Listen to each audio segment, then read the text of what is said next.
লোকে ভাবে যে আরে এখানে করতে হবে ওখানে করতে হবে। একটাই মনে রাখবেন, পাওয়ার অফ কম্পাউন্ডিং, ওটাকে কেউ হার মানাতে পারবে না। হুম। দ্বিতীয় কথা হচ্ছে আপনার শৃঙ্খলাকে কেউ হার মানাতে পারবে না। চোখ বুঝে শৃঙ্খলা বজায় রেখে এটা করুন, আর কিচ্ছু করতে হবে না। বিশ্বাস করুন, 5 বছরের মধ্যে আপনি এবং আপনার সহকর্মী বলুন, বন্ধু বলুন, আপনার কাছে সবচেয়ে বেশি সম্পদ হবে। প্রকৃত সম্পদ সেটাই যে সকালে উঠে আমি বলতে পারি আজকে আমি যা চাই আমি তাই করতে পারি, আমাকে আয়ের জন্য চিন্তা করতে হবে না। ওটাকেই প্রকৃত সম্পদ বলে। যারা শৃঙ্খলা বজায় রেখেছে তারা পেরেছে, যারা রাখেনি এখন মনে হচ্ছে ও ঠিক আছে পরে হয়ে যাবে, কিন্তু পরে হয় না।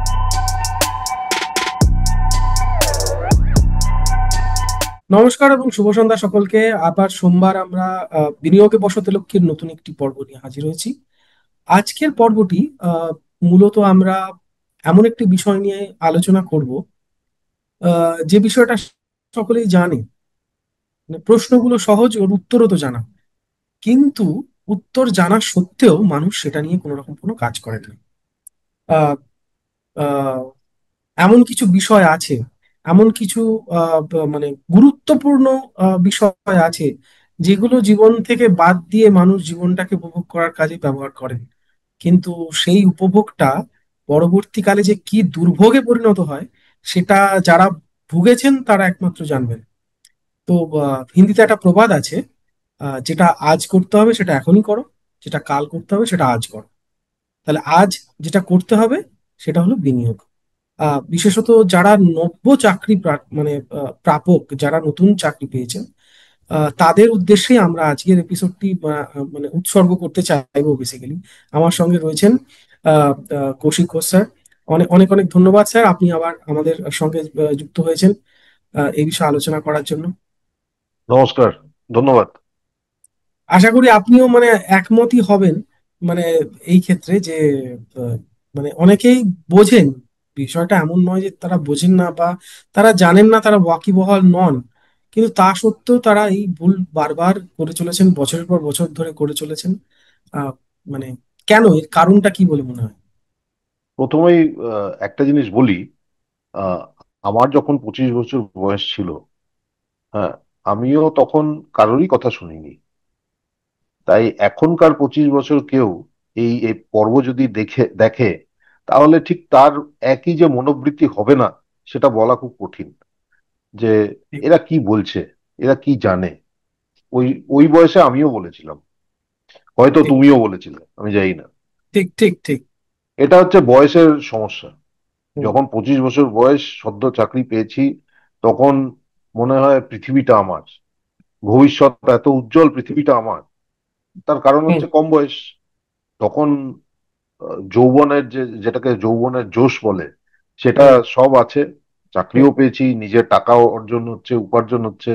তাই জন্য এখন মানে বাবা বাবা মারা বলতো ধরাকে সরা জ্ঞান করেছি, তাই না? ঠিক, ঠিক। তো যাই হোক, এটা এটা তো আহ, এটা কিছু করার নেই, এটা হচ্ছে বয়সের সমস্যা। হুম, যেরকম আমি এখন এই বয়সে এসে এখন বেশি উপদেশ দিতে আরম্ভ করি, সেটাও হয়তো বয়সের সমস্যা।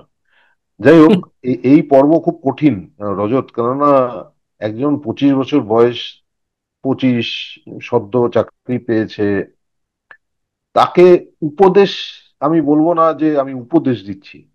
আমি খালি বলতে চাই যে আহ, এই যে সাইকেল চলতে থাকে, যৌবন, তারপর মধ্য বয়স, তারপর বার্ধক্য। যৌবনে আমাদের মনোবৃত্তি একরকম থাকে। যখন আমরা মধ্য বয়স বা বার্ধক্যে পৌঁছাই, তখন যদি ফিরে তাকাই, তাহলে সবারই মনে হয় এটা যদি একটু আলাদা করতাম তাহলে ভালো হতো হয়তো। তো ঠিক। এখন ব্যাপার হচ্ছে হিস্ট্রি রিপিটস ইটসেলফ বলে। হুম, হুম। তো এবার সব জায়গায় ওই একই সাইকেলে চলতে থাকে। তাও আমি বলবো যে আমি আজকের পর্বে এমন ভাবে বলতে চাই যেটা হয়তো আজকের যুবক বা যুবতী সে একটু অন্যভাবে নিতে পারে, আমার মনে হয়, আমার দৃঢ় বিশ্বাস। তো তোমার প্রথম প্রশ্ন দিয়ে এবার শুরু করি। তুমি বোধহয় প্রথম প্রশ্ন। নিশ্চয়ই। তাহলে আহ, আমরা একদম হ্যাঁ। প্রথম প্রশ্নতেই চলে যাই। হুম। আহ শুরু করাটাই জরুরি, কিন্তু শুরু করতে গিয়ে বিলম্ব করে ফেলছেন নতুনরা। মানে যেটা বললাম যে জানে, বোঝে, কিন্তু করে না। কেন এটা? এটা হয়তো বয়সের দোষ, এটা হুম মানুষের মনোবৃত্তি। দেখো, সাইকোলজি বলে যে চর্চা করে সাইকোলজি নিয়ে, এখানে আমাদের মনটা, দেখো, পুরোনো কালে আর এখন কালেও মুনি ঋষিরা বলে এসেছেন এবং এখনো আসেন, মনকে জয় করো। মনকে যেদিন তুমি জয় করবে সেদিন তোমাকে কেউ আটকাতে পারবে না। মনকে জয় করাই হচ্ছে সবকিছুর কেন্দ্রবিন্দু। মনকে যদি আমরা জয় করতে পারি তাহলে সবকিছু সম্ভব।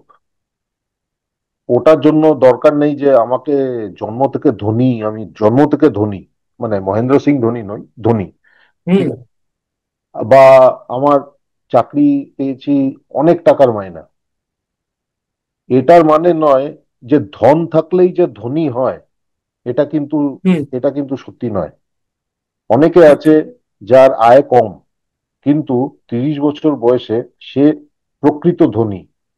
আর অনেকে আছে যার আয় অনেক বেশি, কিন্তু 30 বছর পরে তার কিন্তু ধন আর নেই, ঠিক। সম্পদ নেই। তার কারণ হচ্ছে শৃঙ্খলা, তার কারণ হুম হচ্ছে দূরদৃষ্টি, তার কারণ হচ্ছে যেটাকে বলে প্ল্যানিং। এইগুলো যদি কেউ প্রথম দিন থেকে কেউ স্পষ্টভাবে বুঝে নেয়, তাহলে কেউ তাকে আটকাতে পারবে না, সে বিশ্ব জয় করবে, আমি বলতে পারি। তো এখন যে দেরিটা হয় কেন, তার প্রধান কারণ হচ্ছে লোকে ভাবে এখনো তো অনেক সময় আছে। কেননা আমার তো 25 বছর বয়স, এবং সেটা সত্যি হুম অনেক বছর আছে। হুম তখন মানে তখন যৌবন, মানে তখন হচ্ছে প্রাইম আর কি, প্রাইম অফ ইউথ যেটাকে বলে। কোনো দায়ী দায়িত্ব নেই, এই সবে চাকরি পেয়েছি বা করছি হুম। 1 বছর 2 বছর, এখন আমি ঘুরবো বেড়াবো, নতুন জিনিস কিনবো, নতুন জিনিস উপভোগ করব, অনেক কিছু আছে। মানে আমার যে কেনার তালিকা, সেটা অনেক লম্বা লম্বা। তালিকা। এতদিনের সুপ্ত বাসনা সবগুলো এখন পূরণ করতে হবে, তাই না? ঠিক। ঠিক। তো সেগুলো করুক, আমার মনে হয় না সেগুলোতে বাধা দেওয়া উচিত। তবে আমি বলবো যে এই যে হয়তো প্রথম দিকে আপনার প্রথম 1-2 বছরে হয়তো মনে মনে হলো না, কিন্তু আপনার 1-2 বছর চাকরি হওয়ার পর আপনাকে একটু মনে আনতে হবে। এবং সে কারণটা কি? তার কারণ হচ্ছে খুব সহজ, দুটো কারণ। একটা হচ্ছে, আমি চাকরি শুরু করি 1995-তে, আজকে হচ্ছে 2025, 30 বছর হয়ে গেছে।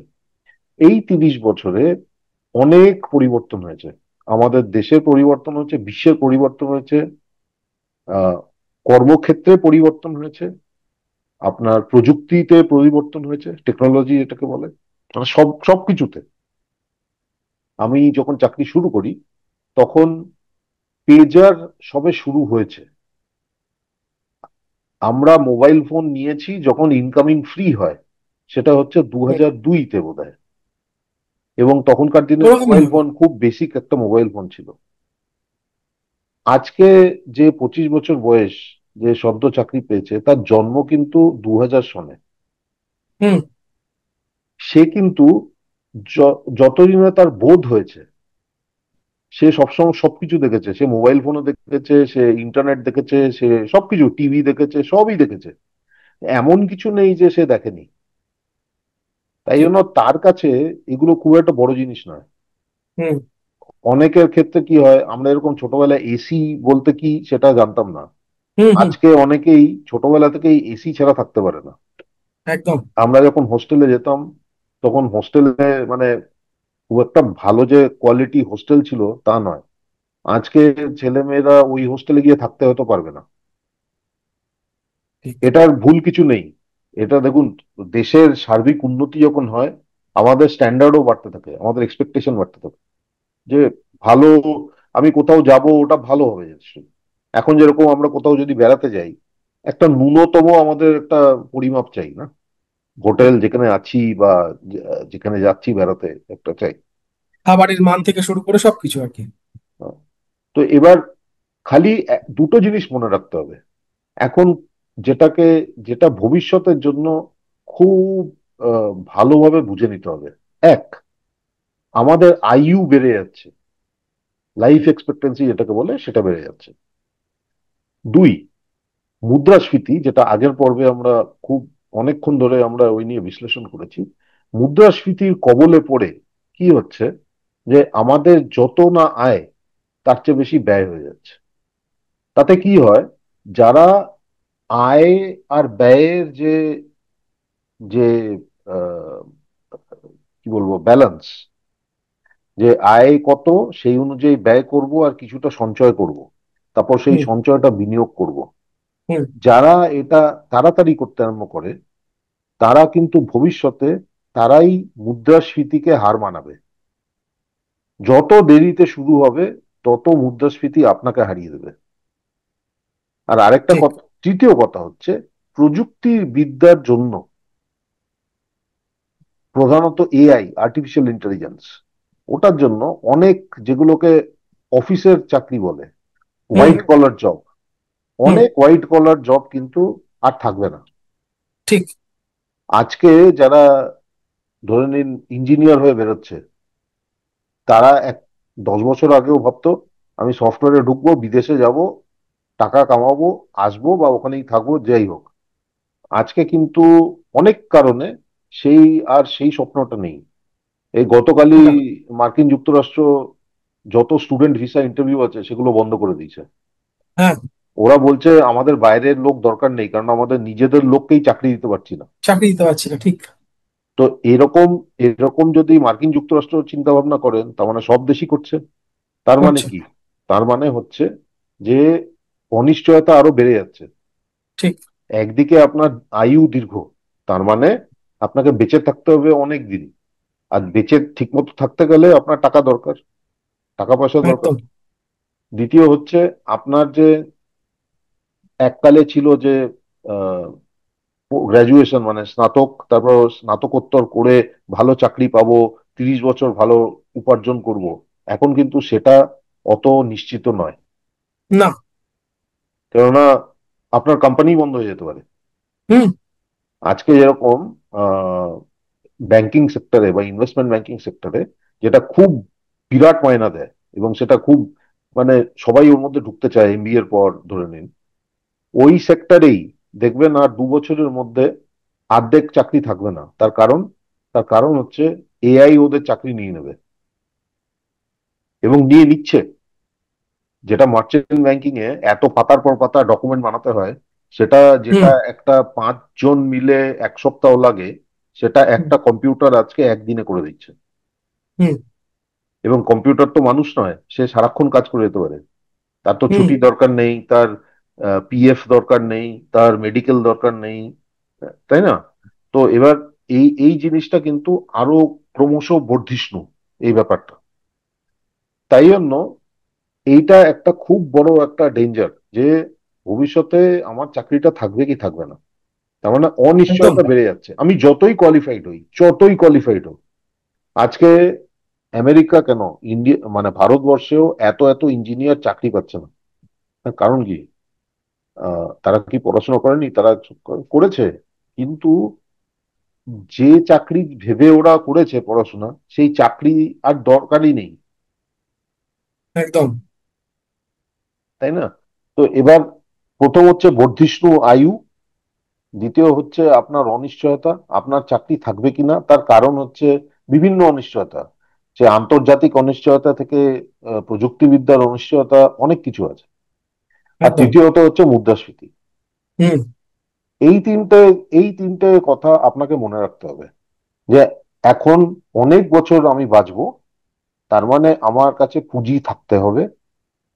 হুম। দ্বিতীয় হচ্ছে, আমি এখন বসে ভাবছি আমি 30 বছর ভালোভাবে চাকরি করব, সেটা সেটা হয়তো, অনিশ্চিত। সেটা অনিশ্চিত।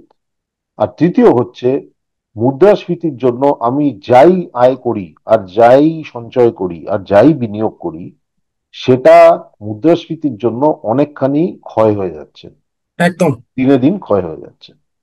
তো আমি বলবো এই তিনটা কারণ ভেবেই লোককে জেগে উঠতে হবে, যারা সদ্যজাত একদম। চাকরি পেয়েছে। এবং চতুর্থ হচ্ছে, আজকের তারিখে আমাদের আমাদের সময় অত স্টুডেন্ট লোন বলে কিছু ছিল না। হুম। যাদের বাড়ি থেকে পড়াতে পারতো তারা পড়তো, যাদের পারতো না তারা পড়তো না, সোজা কথা। বা ছাত্রবৃত্তি পেলে তখন পড়তো, একদম মানে স্পষ্ট ছিল। স্টুডেন্ট লোন বলে কিছু ছিল না। আজকে অনেকেই অনেক মোটা স্টুডেন্ট লোন নিয়ে চাকরি শুরু করছে। আমি বলবো তাদের শুরুতেই ঋণের বোঝা মাথায় নিয়ে শুরু করছে হ্যাঁ, আর তো কি। আমি বলবো তাদের খুব সহজ জিনিস, যত তাড়াতাড়ি পারেন ওই ঋণটাকে মেটান আগে, বাকি সবকিছু তারপরে।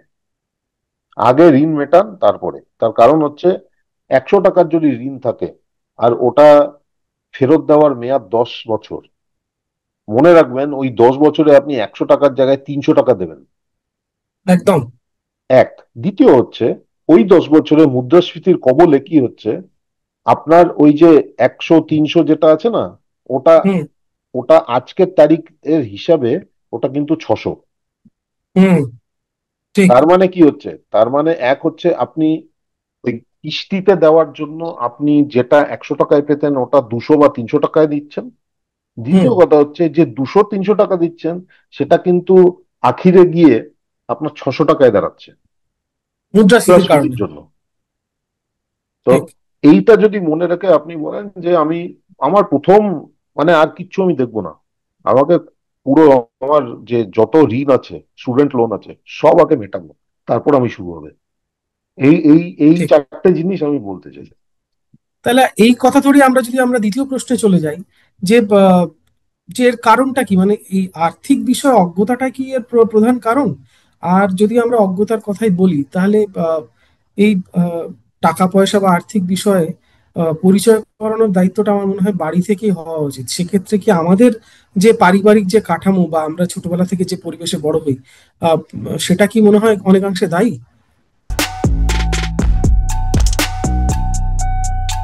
দেখুন, এটা কেন যে হয়, এটা সবই হচ্ছে সাইকোলজির উপর।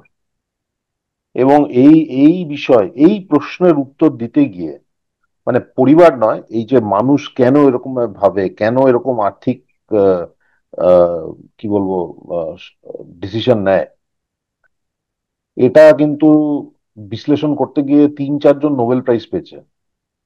এবং খুব এখন নয়, 1960 থেকে 1970-এর পর থেকে পেয়েছে।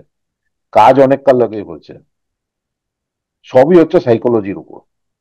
তো আমি বলবো যে স- সবকিছু করার আগে মর্গান হাউসেলের একটা বই আছে, দ্য সাইকোলজি অফ মানি। এটা প্রকাশিত 6 বছর আগে হয়েছিল আমার যতদূর মনে হয়। তারপর 80 মিলিয়ন মানে 8 কোটি বই ছেপেছে পৃথিবীর বোধহয় 25 থেকে 30টা ভাষায়। ভারতেও অনেক ভাষায় অনুবাদ হয়েছে, বাংলাতেও উপলব্ধ এই বইটা, দ্য সাইকোলজি অফ মানি। এই স্ক্রিনে আপনি দেখতে ঠিক। পাচ্ছেন, বাংলা আর ইংলিশ দুটোই।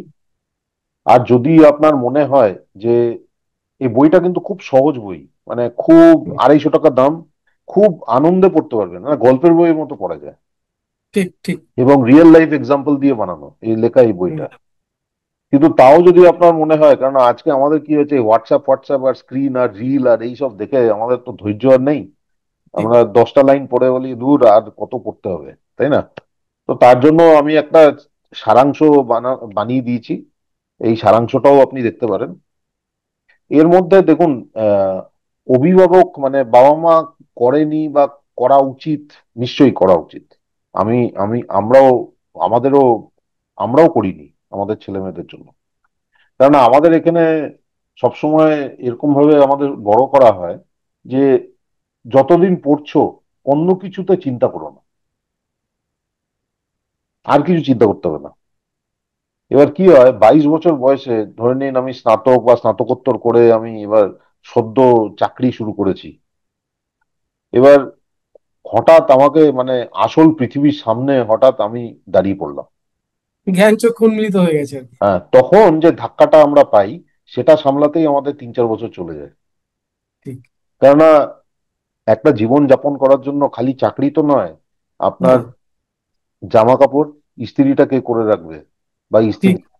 বাড়িতে কে রান্না করবে, হুম। গ্যাসটা ফুরিয়ে গেল কে অর্ডার দেবে, হ্যাঁ, এইটা খারাপ হলো কে ঠিক করাবে, এইসব তো আমরা চিন্তাই করি না। ইস্ত্রি তো পরে আসে, আগে তো জামা কাপড়টা কাচতে হবে, নোংরা জামা হ্যাঁ, কাপড়টা। হ্যাঁ, এটাই বা কে বাসন করে? মাজতে হবে, রান্না একদম। করতে হবে, কাজের এই লোক, সম্পর্কে কোনো কাজের রকম কোনো হ্যাঁ, ওয়াকিবহাল জ্ঞান থাকে না। বাড়িতে কাজের লোক থাকলেও, পরিচারিকা থাকলেও, তাদের যে কাজ করাতে হবে সেটাও তো হুম। আমরা যাই না, আমরা তো একদম জিরো থেকে শুরু করি তখন। একদম। তাই জন্য মানে আমাদের মানে ওই তখন মনে হয় ওই সাঁতার জানি না, হঠাৎ আমাদের গভীর জলে ফেলে দিয়েছে। ফেলে দিয়েছে। এবং আর বাইরে সেটা চাকরি পেলে তো বোধহয় আরো আরো আরো, আমি তো প্রথম থেকেই ভয়ঙ্কর। বাইরে চাকরি করি। মানে প্রথমে হুম। তো আমাদের মানে এরকম অবস্থা ছিল, মানে কি বলবো, মানে অনেক ঝামেলার মধ্যে দিয়ে যেতে হয়েছে, কেননা হঠাৎ একটা কমফোর্ট থেকে হঠাৎ সবকিছু নিজেকে করতে হয়। ঠিক ঠিক। এবং তখন সাইকোলজিতে কি হয়, তখন তখন আমরা এই যে এই কষ্টগুলো পাচ্ছি, করছি, এই সব ঝামেলাগুলো পোহাচ্ছি, তখন কি হয়, উফ, এখান থেকে রেহাই করার জন্য আমরা উল্টো পাল্টা পয়সা খরচ করি। সেটা থাকে, সেটা কিছু করার নেই। কি করবে, এটা বয়সের দোষ। না, বাবা মাকে দোষ দিয়েও লাভ নেই। এবার দেখো দেখো মানে আমাদের শেখায়নি, কোনো সমস্যা নেই। তার মানে কি আমরা শিখতে পারবো না? নিশ্চয়ই শিখতে পারবো। তাই নয় বলছি, এখনো এখনো দেরি হয়নি। বইটা হুম। কেনো, বইটা পড়ো। এবং এই বইটা এত বিখ্যাত বই, এটা কিন্তু মানে যে কেউ বল, যে কেউ যেই পড়েছে সেই বলেছে এই বই যদি আমার কাছে 15 বছর আগে থাকতো তাহলে কত ভালো হতো। ঠিক। এটা মানে চক্ষু একদম খুলে দিয়েছে এবং সহজ ভাষায় খুলে দিয়েছে। তাই আমি বলবো আপনার সঙ্গে আমি সবাইকে। সম্পূর্ণ একমত। হ্যাঁ, কারণ এই বইটি আমারও পড়ার সৌভাগ্য হয়েছে আর কি। বছর দেড়েক আগে আমি পড়েছি। হ্যাঁ। উম, আমিও আপনার সঙ্গে সম্পূর্ণ একমত। আমি প্রত্যেককে একই অনুরোধ করবো যে দয়া করে বইটি পড়ুন। পড়ুন। এবং দ্বিতীয় কথা হচ্ছে, এই আমাদের ধরে নাও আমরা আমরা জানি না এসব ব্যাপারে, আয় ব্যয় সঞ্চয় বিনিয়োগ হুম। কিচ্ছু জানি না। তার মানে তো এটা নয় যে জানবো না। ঠিক। আমরা যখন চাকরি করতে আরম্ভ করি, আমাদের কাজে পাঠালো, আমরা কি সব জানি? কিছুই জানি না। আমরা তো খালি ডিগ্রি নিয়ে সেটাই। এসেছি। আমাদের খালি ইন্টারভিউতে দেখেছে যে হ্যাঁ এ সরল, মানে এ ঠিকঠাক আছে, এ শিখতে পারে। হুম। তারপর তো আমাকে দৈনন্দিন শিখতে হচ্ছে কাজে, তাই না? একদমই। হুম। তো সেই একই ব্যাপার, আমার শিখিনি আগে, কোনো সমস্যা নেই, আজকে থেকে শিখছি, ঠিক। পড়ছি, শিখছি, ওটা তারপর বাস্তবায়িত করছি। হুম। ঠিক। তাহলে আপনার এই কথা প্রসঙ্গ ধরে আমরা তৃতীয় প্রশ্নে চলে যাই। আহ, এবার একটা বাস্তবসম্মত একটা উদাহরণ নিয়ে আমরা কথা বলি। যে ধরা যাক একজন 25 বছর বয়সী বা 25 থেকে 30, ধরা যাক 25 বছরটা বড্ড, আমরা খুব হয়তো খুব মানে খুব নির্দিষ্ট ভাবে 25-এ বারবার চলে যাচ্ছি। 25 থেকে 30 বছর বয়সেই না হয় আমরা ধরি আর কি। যে একজন ব্যক্তি যিনি সদ্য চাকরি পেয়েছেন, আহ 55 বা 60, যেটাকে আমরা আর কি আহ, অবসরের বয়স হিসাবে যেটা মনে করা হয়, সেই বয়সে গিয়ে যদি আর্থিকভাবে স্বাধীন হতে হয়, যে আমি যদি আর কাজ না করি, কারণ আমাদের, আপনি যেরকম বললেন আর কি, লাইফ এক্সপেক্টেন্সি অনেকটাই বেশি আমাদের আজকাল। জীবন কাল অনেকটাই বড় হয়ে গেছে, 80 পেরিয়ে গেছে, ইনফ্যাক্ট 80-85। তো অতদিন অবধি যদি বাঁচতে হয়, তো তো সমস্ত খরচ সেটা লাগবেই। শারীরিক কষ্ট, তার খরচ, মেডিকেল, খাওয়া দাওয়া, সবকিছুই। তো স্বাধীন যদি মনে করি যে আমরা এখন হব আর কি, তাহলে কতটা করে মানে বিনিয়োগ করা উচিত বলে আপনি মনে করেন? আমি পার্সেন্টেজ বলছি, আমি এটা বলছি না যে একটা অ্যামাউন্ট হিসেবে আপনি বলুন, যে অনেকেই হয়তো আহ, সমান হারে রোজগার করেন না। তো আমি বলবো যারা যতটুকুই রোজগার করেন তারা সেই অনুযায়ী কত পার্সেন্টেজ বিনিয়োগ অবশ্যই করা উচিত, এবং বছরে কত হারে সেই বিনিয়োগের পরিমাণটা বাড়ানো উচিত। প্রথম কথা, আপনার যদি স্টুডেন্ট লোন থাকে, আপনি চাকরি শুরু করেছেন, কারণ আমাদের সময় স্টুডেন্ট লোন বলে কিছু ছিল না। তো বাবা মার ক্ষমতা থাকলে পড়া হতো, না হলে হতো না, সোজা কথা, একদম সোজা সাপটা কথা। এখন স্টুডেন্ট লোন আছে, এবং স্টুডেন্ট লোন মানে অনেক মোটা মোটা স্টুডেন্ট লোন নিয়ে লোকজন পড়ছে। একটা জিনিস ঠিক। মনে রাখতে হবে, স্টুডেন্ট লোন 100 টাকা, সেটা আপনাকে মেটাতে হবে ধরে নিন 5 বছরে, চাকরি করার 5 বছর পর বা 10 বছরে। আপনি যত এটা দেরি করবেন, যত টাইমে এটা দেবেন, তত কিন্তু আপনার মোটা রকম বেরিয়ে যাবে। আপনার দেখবেন 100 টাকাটা আপনার 5 বছরে করতে গেলে প্রায় 200 টাকা হয়ে যাচ্ছে, আর 10 বছর করলে প্রায় 300 টাকা হয়ে যাচ্ছে। তার মানে আপনি যে জিনিসটা মানে হয়ে গেছে, পড়াশোনা তো আপনার হয়ে গেছে, সেটার খরচা এখনো মেটাচ্ছেন। ঠিক। দ্বিতীয় কথা হচ্ছে, আপনি যে 200 টাকা বা 300 টাকা দিলেন গড়ে, মানে সবকিছু মিলিয়ে দিলেন, মুদ্রাস্ফীতির জন্য সেটা কিন্তু সর্বসাকুল্যে দেখা যাবে 500 টাকা হয়ে গেছে। হুম। তো তার মানে কি হলো, আপনি যদি যত এটাকে বিলম্ব করবেন তত কিন্তু আপনার পকেট থেকেই টাকা বেরোতে হবে। ঠিক। তাই জন্য আমি বলবো, প্রথম কথা হচ্ছে আপনার যদি স্টুডেন্ট লোন থাকে, প্রথম সবকিছু ভুলে যান, প্রথমে ওটাকে ফেরত দিন যত তাড়াতাড়ি করা যায়, দাঁত চিপে থেকে ফেরত দিয়ে দিন ওটাকে। ঠিক। যেদিন আপনি ঋণ মুক্ত হবেন, যেদিন আপনার মাথায় বোঝা নেই, সেদিন আপনি একদম স্পষ্টভাবে চিন্তা করতে পারবেন। যখনই চাপ থাকে, আমাদের চিন্তার ক্ষমতা কিন্তু বিলুপ পায়, তখন আমরা মানে একটু দিশাহারা হয়ে যাই। তো প্রথম হচ্ছে এটা। এবার ধরে নিন আপনার স্টুডেন্ট লোন নেই বা আপনি মিটিয়ে দিয়েছেন, এবার কি করবেন? দুটো কথা। এক হচ্ছে, আপনার আগের পর্বেও বলেছি, এক হচ্ছে আপনি সঞ্চয়টা আগে করবেন, তারপর ব্যয় করবেন। আপনি আগে ব্যয় করে সঞ্চয় করবেন। তাই জন্য শৃঙ্খলা আপনাকে রাখতে হবে। মাসের প্রথমে আমি সঞ্চয়টাকে সরিয়ে দেবো, বাকি যা আছে সেই অনুযায়ী আমি খরচা করব। এবার কত সরাবেন? আমি মনে করি আপনার যা আয়, যেটা হাতে পান, তার 20% যদি আপনি সরাতে পারেন, তাহলে সেটা আইডিয়াল। এবার এবার আপনি বলতে পারেন, না আমার তো অত নেই। আপনার যত, এবার দেখুন এগুলো সবই হচ্ছে মনের ব্যাপার। আমরা কিন্তু নিজেদেরই নিজেরা জাস্টিফাই করি আমরা কেন এটা 20% করতে পারছি না বা 10% করতে পারছি না। এটাও মনে রাখবেন যে মানুষের সহ্য করার ক্ষমতা কিন্তু অসীম। অসীম। সবকিছুতে আমরা অ্যাডজাস্ট করে নিই। ধরে নিন আপনার শরীর খারাপ, আপনাকে বলেছে এই খাবেন না, তার মানে কি আপনি বলবেন যে না না আমি কি করে বাঁচবো আমি এগুলো না খেয়ে? তখন তো আপনি বলবেন যে আমার শরীর খারাপ, এগুলো খেলে আমার আরো শরীর খারাপ হবে। ঠিকই। তাই না? তো হুম। এটা নিয়ে আমার কোনো ইয়ে নেই, আপনার যদি মনস্থির হয়ে যায় যে এটা করব, এটা হবে, কোনো সমস্যা হুম। নেই। তাই জন্য আমি বলবো যে 20% আপনার যা হাতে পান তার থেকে আগেই সরিয়ে দিন। এটা হচ্ছে সঞ্চয়। আর হুম। প্রতি বছর মনে রাখবেন আপনার মুদ্রাস্ফীতি কিন্তু ঘরে ঘরে 10%। আগের পর্বে 10 থেকে 12 মুদ্রাস্ফীতি, আগের আগের হ্যাঁ পর্বে আগের আমরা পর্বেই আমরা আলোচনা করেছি। বিশ্লেষণ করেছি যে 10 থেকে 12%, মানে চোখ বুঝে। তো আপনি যদি ধরে নিন যে টাকাটা, এটা মনে রাখবেন যে আপনার কি মুদ্রাস্ফীতি অনুযায়ী হুম। আপনার সঞ্চয় কি বাড়ছে?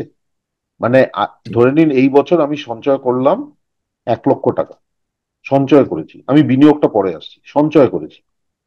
এই 1 লক্ষ টাকা কিন্তু 1 বছর পর ওটা এক মূল্য হয়ে গেল 90,000 টাকা। ঠিক। তার মানে আমাকে পরের বছর যখন আমি ভাবছি যে আমি 1 লক্ষ টাকাই বাঁচাবো, সেই 1 লক্ষ টাকা কিন্তু আজকের তারিখে দাঁড়িয়ে বলবো ওটা কিন্তু 90,000 নয়, তখন 80,000।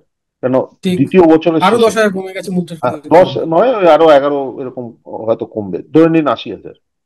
তার মানে হুম। কি, আমি, আমার মনে হচ্ছে যে আমি মাথায় রেখেছি আমি তো 2 বছরে 2 লাখ টাকা আমি সঞ্চয় করেছি, হুম। কিন্তু 2 বছর পর দেখা যাবে সেই 2 লাখ টাকা 2 লাখ নেই, ওটা 1,70,000 হয়ে গেছে। ঠিক। তাই না? তো এবার একদম। সেটা সেটা সেটা যাতে না হয়, দুটো জিনিস করতে হবে। এক হচ্ছে আপনার সঞ্চয়ের পরিমাপটা বাড়াতে হবে। মনে রাখবেন 20% হচ্ছে আপনি যা হাতে পান তার শতাংশ। হুম। আপনার মাইনে বাড়লে আপনার সঞ্চয়ও বাড়বে। দ্বিতীয়, ঠিক। আপনাকে সঞ্চয়টাকে বিনিয়োগ করতে হবে। আমরা আগেও আগের আগের পর্বেও বলেছি অনেকবার, দেখুন এফডি হচ্ছে নিশ্চিত, কিন্তু এফডি রিটার্ন সবচেয়ে কম, এবং আপনি মুদ্রাস্ফীতিকে হার মানাতে পারবেন না। একদমই। কিন্তু আপনি মোটামুটি নিশ্চিত থেকেও যদি রাখতে চান, সেটা এফডির চেয়ে ভালো অনেক উপায় আছে। হুম। আমি বলবো খুব সহজ জিনিস, আপনি প্রথমে সঞ্চয়টাকে ঠিক করুন। বিনিয়োগটা আমরা আলোচনা করব যে কোথায় বিনিয়োগ করা যাবে। আপনি চোখ বুজে একটা জিনিস করবেন, প্রতি মাসে যে সঞ্চয়টা করছেন সেটা একটা মানি মার্কেট ফান্ড বা একটা লিকুইড ফান্ডে ঢুকিয়ে দিন। প্রতি মাসে ওই ফান্ড, দুটো ফান্ডে বা তিনটে ফান্ডে ঢুকিয়ে দিন, লিকুইড মানি মার্কেট মিলিয়ে। আগের পর্ব বা আগের আগের পর্ব তো আমার মনে নেই, আমরা দেখিয়েছিলাম কত রিটার্ন আসে, ওই সবগুলো ঠিক। আসে। হ্যাঁ। এবার প্রতিদিন আপনি কি করবেন, একটা সিস্টেম্যাটিক ট্রান্সফার প্ল্যান করবেন। কিসে করবেন? খুব সহজ, একটা লার্জ ক্যাপ, একটা মিড ক্যাপ, একটা স্মল ক্যাপ ফান্ড, খালি মনে রাখবেন সিস্টেম্যাটিক ট্রান্সফার প্ল্যান কিন্তু একই ফান্ড হাউসের মধ্যে হয়। হুম। তাই জন্য আপনার লিকুইড ফান্ড বা মানি মার্কেট ফান্ডটা ওই ফান্ড হাউসের হতে হবে। ঠিক। এইচডিএফসি হলে এইচডিএফসি হতে হবে, হ্যাঁ, আইসিআইসিআই হলে আইসিআইসিআই হতে হবে। হ্যাঁ, হ্যাঁ। তো এবার ওইটা মাথায় রেখে আপনি আপনার মিউচুয়াল ফান্ড ডিস্ট্রিবিউটরের সাথে কথা বলতে পারেন, কোন রিটার্নটা ভালো, কোনটার এক্সপেন্স রেশিও কম, ওইগুলো করে আপনি করতে পারেন। আপনি যদি চান আপনি ডাইরেক্টও করতে পারেন, ওয়েবসাইটে গিয়ে আপনি রিসার্চ করে করুন, কোনো সমস্যা নেই। বা আরেকটা জিনিস করা যায়, যেটা অন্য একটা উপায়, সেটা হচ্ছে আপনি আহ 60%, 60% আপনি ইয়েতে দিন, ইকুইটি, এই large cap, small cap, mid cap, অথবা আপনি একটা ভালো ফ্লেক্সি ক্যাপ ধরে নিন, ওই 60% আপনি ফ্লেক্সি ক্যাপে দিয়ে দিন। আর তিনটা বাকি, দিয়ে ভাগ করে চলে যাবে। হ্যাঁ, আর বাকি যে 40% আছে আপনি আহ, ইয়েতে করুন, একটা কর্পোরেট বন্ড ফান্ডে করতে পারেন, বা 20% করতে পারেন, আর 20% সোনায় করতে পারেন, সোনার ইটিএফ বা সোনার ফান্ড, যাই হোক। হুম। কারণ মুদ্রাস্ফীতিকে হার মানাতে একমাত্র সোনাই পারে। হুম। আমি বলবো তাও আপনি প্রতি মাসে সোনা কিনুন, মানে যেটা অ্যাকচুয়াল সোনা হাতে কিনুন। 1 গ্রাম হোক, 1 গ্রাম দিয়ে শুরু করুন, আস্তে আস্তে আস্তে আস্তে ওটা বাড়বে। 2005 সালে যদি আমি 2000 সাল থেকে 2010 সালে কিনতাম সোনা প্রতি প্রতি মাসে 10 গ্রাম করে, আজকে আজকের তারিখে সেটা আমার কাছে খালি প্রায় 1 কিলো 200 গ্রাম থাকতো না, সেই পরিমাপটাও অনেক বেড়ে যেত, তাই না? তো এবার খুব সহজ সরল, আর কিচ্ছু করতে হবে না আপনার, চোখ বুজে শৃঙ্খলা বজায় রেখে এটা করুন, আর কিচ্ছু করতে হবে না। আমি সত্যি কথা বলছি। লোকে ভাবে যে আরে এখানে করতে হবে, ওখানে করতে হবে। একটাই মনে রাখবেন, পাওয়ার অফ কম্পাউন্ডিং, ওটাকে কেউ হার মানাতে পারবে না। হুম। দ্বিতীয় কথা হচ্ছে আপনার শৃঙ্খলাকে কেউ হার মানাতে পারবে না। আপনি ঠিক। 20% আপনার হাতে যা পাচ্ছেন তার যদি প্রতি মাসে করেন এবং প্রতি মাসে এরকম ভাবে বিনিয়োগ করতে থাকেন, বিশ্বাস করুন 5 বছরের মধ্যে আপনি এবং আপনার সহকর্মী বলুন, বন্ধু বলুন, আপনি সবচেয়ে, আপনার কাছে সবচেয়ে বেশি সম্পদ হবে। এবং একটা জিনিস আমি বলবো যে আপনার সম্পদ, সম্পদটা কি, ওয়েলথ যেটাকে বলে, যে প্রকৃত সম্পদটা কি, প্রকৃত সম্পদ সেটাই যে সকালে উঠে আমি বলতে পারি আজকে আমি যা চাই আমি তাই করতে পারি। ঠিক। আমাকে আয়ের জন্য চিন্তা করতে হবে না, ওটাকেই প্রকৃত সম্পদ বলে। ঠিক। এবং সেটা বানানোর জন্য কিন্তু পথ আপনাকে যেতে হবে, শৃঙ্খলা বজায় রাখতে হবে, তাছাড়া হবে না। যারা শৃঙ্খলা বজায় রেখেছে তারা পেরেছে, যারা রাখেনি এখন মনে হচ্ছে ও ঠিক আছে পরে হয়ে যাবে, কিন্তু পরে হয় না। তো এইটুকুই আমি যেটা বলবো যে আপনাকে আমরা আর আলোচনায় বলেছিলাম যে অ্যাভারেজ মানে কম্পাউন্ডিং এর কথা যেটা বললেন, কম্পাউন্ডিং করার জন্য ন্যূনতম 5 থেকে 10 বছর মিনিমাম আপনাকে বিনিয়োগ করতেই হবে, তবে গিয়ে আপনি কম্পাউন্ডিং এর ইয়েটা বুঝতে পারবেন। একদম, তো আমাদের এখানে ভারতে 96% যারা মিউচুয়াল ফান্ড বা এই ধরনের বিনিয়োগ করে থাকেন তাদের গড় হচ্ছে 18 মাস। বাদ বাকি 4% মাত্র যা আছেন যারা 5 বছরের উপরে যারা বিনিয়োগ করে চলেছেন সমান হারে, চার একদম, 4% মাত্র। এবার তাদের যদি অবস্থা থাকে, কেউ তাদের মধ্যে 3 বছর করছে, কেউ তাদের মধ্যে 1 বছর করছে, হ্যাঁ। মানে সেই হিসেবে আর কি গড়ে 18 মাস আসছে। খুব খুব প্যাথেটিক ব্যাপার, এটা খুব খুব দুর্ভাগ্যজনক। তো আহ, এই নোট ধরেই আমরা আর কি পরবর্তী প্রশ্নে চলে যাচ্ছি। আহ, খরচ কমানো অথবা রোজগার বাড়ানো, কোন দিকে মনোনিবেশ করলে বিনিয়োগের পরিমাণ বাড়ানো যেতে পারে? এবার আমি একটা জিনিস বলবো, এইটা হয়তো আগে কেউ এরকম ভাবে ভাবেনি। আমি হুম। মানে আমার, মানে আমি নিজেকে অনেক বড় করে কিছু বলছি না, তবে এরকম ভাবে আমি কাউকে বলিনি শুনতে। আমি এটা অনেক দিন ধরে ভাবছি। দেখুন, আপনি চাকরি করছেন, আপনার নিজের জীবন শুরু হলো, হুম। আপনি আয় করছেন, আপনার নিজের জীবন শুরু হলো। আপনি যদি নিজেকে একজন না ভেবে ভাবেন আমি আমার কোম্পানি চালাচ্ছি, আপনি করছেন চাকরি সেটা ছাড়ুন, আপনার কোম্পানিটা কি, আপনার নিজের সংসার, ওটা হুম। হচ্ছে আপনার কোম্পানি। হুম। আপনি যেই কোম্পানিতে চাকরি করেন, যেই সংস্থায় চাকরি করেন, সেই সংস্থা দেখবেন কি কি করে, একটা কোম্পানি চালানোর জন্য কি কি হয়, একটা কিছু বানাচ্ছে সেটা বিক্রি করছে, যেটা আয় হচ্ছে হুম। তার চেয়ে কম ব্যয় করছে, সেখান হুম। থেকে প্রফিট করছে, সেই প্রফিটটা আবার ইনভেস্ট করা হয় হুম। কোম্পানি বৃদ্ধি করার জন্য, মানে কোম্পানিটাকে হুম। বড় করার জন্য, নতুন মার্কেটে যাওয়ার জন্য, হুম। তাই না? ঠিক। ঠিক ওরকম ভাবেই যদি চিন্তা করি যে আমার পরিবার হচ্ছে আমার কোম্পানি। আজকে আপনার হয়তো বিয়ে হয়নি, পরে বিয়ে হবে, ছেলে মেয়ে হবে, আপনি আজকে একজনের পরিবার থেকে হয়তো তিনজন বা চারজনের পরিবার হবেন। হুম। এটা আমার কোম্পানি, এটা যে ভালো করে চলবে এটার দায়িত্ব হুম। আমার। ঠিক। এরকম ভাবে ভাবুন। ঠিক ঠিক। তখন দেখবেন যেরকম ভাবে আপনি কাজ করছেন কোম্পানিকে বৃদ্ধি করার জন্য, কোম্পানি যাতে ভালো হয়, ঠিক ওরকম ভাবেই আপনি তখন এরকম ভাবে আপনি নিজের পরিবারের সম্বন্ধে ভাবতে আরম্ভ করবেন। আমার মনে হয় এটা বিরাট বড় একটা শিক্ষার ব্যাপার, ঠিকই বলেছেন আপনি। এটা আমি নিজেও ভাবিনি, কিছুদিন আগেই আমি ভেবেছিলাম, হঠাৎ মাথায় এলো। তো আমি বলবো যে কোম্পানি, ভালো কোম্পানি কি করে চলে? ভালো হুম। কোম্পানি চলে হচ্ছে আয় করতে হবে। আগে কিন্তু হুম। দেখুন, একটা ভালো কোম্পানি কোনোদিন দেখেন আমি কস্ট কাটিং করে প্রফিট বাড়াবো, দেখে আমি আয়টাকে কি করে বাড়াবো। প্রথম কতটা কথা বাড়াতে পারি, হচ্ছে ঠিক। কত আয় বাড়াতে পারি। প্রথম হুম। আয় হলে তারপরেই আমি ব্যয়ের কথা চিন্তা করব। আগে থেকেই যদি আমি কাটতে থাকি তাহলে কি হয়, ওটাকে আমি বলবো খুব নেতিবাচক। দেখুন, নেতিবাচক হওয়া ভালো, কিন্তু অত্যাধিক নেতিবাচক হলে কি হয় না, তাহলে আপনার বৃদ্ধি আপনি বৃদ্ধি পারবেন না, থমকে যাবে। প্রগতি বন্ধ হয়ে যাবে। একদম নেতিবাচক, বৃদ্ধি থমকে যাবে। হ্যাঁ, নেতিবাচক হয়ে প্রগতি হয় না, ইতিবাচক হতে হবে। তাই জন্য প্রথম কথা, কোম্পানি যেরকম কোনোদিন বলে না যে আমি কস্ট কাটিং করে আমি বড় হব, কোনো কোম্পানি হুম। হতে পারেনি।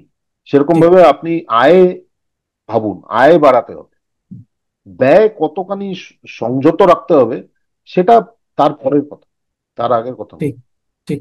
ব্যয় কমিয়ে আমি আমি সম্পদ বানাবো, এরকম কেউ করতে পারেনি। আয়টাকে বাড়ান, একটা তারপর বেসিক ব্যয় ব্যয় তো করতেই হয়, মানে ওটা তো আপনি সেটা বাদ করতেই দিতে হবে। পারবেন না। আপনার একদম। সংসার বা কোম্পানি, আপনি যেটাই বলুন, আপনার একটা বেসিক ব্যয় আছে। ইলেকট্রিসিটি বিল, গ্যাস, রান্না বান্নার সমস্ত জিনিসপত্র, সবজি তরকারি, খাবার দাবার, মেডিকেল এক্সপেন্সেস, স্কুলের খরচ, সবকিছু এটা তো আপনি বাদ দিতে পারবেন না। ফলে আর এর পরিবার থেকে যদি ব্যয় আপনি ভালো কি। করে চলতে হয় আপনাকে বেড়াতে যেতে হবে, কেনাকাটা আছে, একদম। এই আছে, ওই আছে। একদম। একদম। তো ওটা কিছু করার নেই। যে একটা বেসিক খরচ, সেটা তো আপনি কি মানে কোনোভাবেই এড়াতে পারছেন না। তাহলে ওখান থেকে খরচ কমানোর প্রশ্ন আসে না। তাহলে একটা জিনিসই হতে পারে যে আপনাকে যেভাবেই হোক নিজের আয়টাকে উত্তরোত্তর বৃদ্ধি করার চেষ্টা করতে হবে, নাহলে আপনার মানে বিনিয়োগের পরিমাণ তো বাড়ানো সম্ভব নয়। তো প্রথমে আয় করতে হবে, কিন্তু আয় যখন বাড়ে না তখন আমাদের লাইফস্টাইলও বেড়ে যায়। ওইটা একটু ঠিক।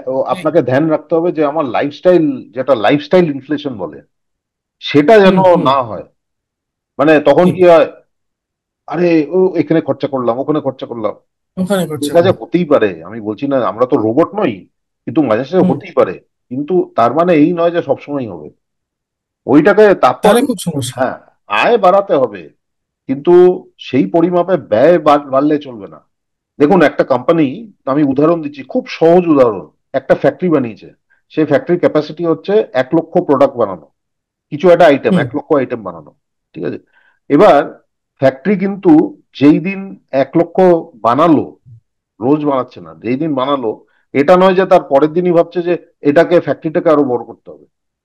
তখন ওরা কি করে, ওরা দেখে যে আর কিভাবে এটাকে বাড়ানো যায় খরচা না করে, ঠিক। তাই না? নতুন মেশিন না কিনে এই মেশিনটাকেই যদি তাড়াতাড়ি করা যায়, তাহলে ওই সময় এক হুম। লক্ষর জায়গায় 1,05,000 আমি বানাতে পারবো, তাই না?